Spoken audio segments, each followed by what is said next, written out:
The Interview, the movie causing all kinds of controversy, and taking us back to the Sony hack, the story of the assassination of North Korean leader, causing North Koreans to get very upset.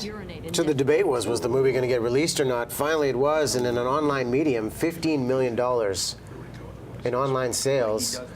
More than the movie was expected to make in theaters. Yeah, which begs the question, what does this mean for the future of movie distribution? Is this going to be a trend? So we have called in the expert, J.C. Williams Group's John Williams, who's a retail analyst, joins us now on the phone. Good morning, John.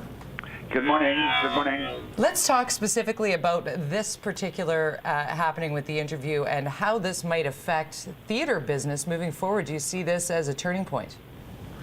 I don't think it is. It's a ripple on the pond. This is an enormous industry with enormous resources around the globe, and I think this is just a blip, really. And John, when you look at the platforms available, whether it be Google Play, YouTube, Apple, do you see one of these companies stepping up and saying, hey, this is a trend, we want to be the front runner with this to be that go-to for online movie distribution? Well, I mean, the fact that you just mentioned it, they made 15 million on downloads through Saturday, and they also grossed about 3 million through theaters. It becomes an awful, much easier way to make 15 million than a way to make 3 million. You know, that's got to light up the screen somewhere. So if we're looking apples to apples here, if you will, if we're looking at what The Interview has done in terms, you say it's sort of a ripple on the pond going from the movie theaters to streaming, is it a bigger deal when we're talking about cable to online services and streaming capabilities like Show Me or a Canada screening option? Well, I think that what in the background of this is that the movie industry has been tremendously resilient.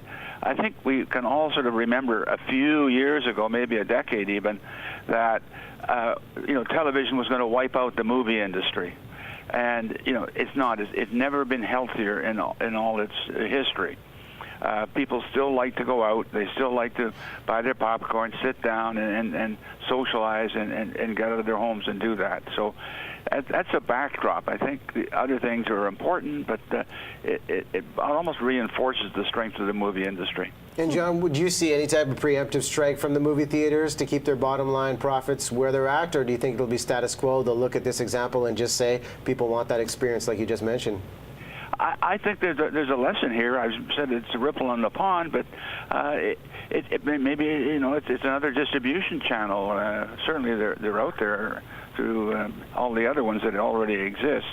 But for sure, it's got everybody thinking. That's for sure, and I think that's probably a very good idea. Instead of direct to video, direct to download. Mm-hmm. John Williams, all right, retail consultant from the J.C. Williams Group. Thanks so much for chiming in this morning. My pleasure.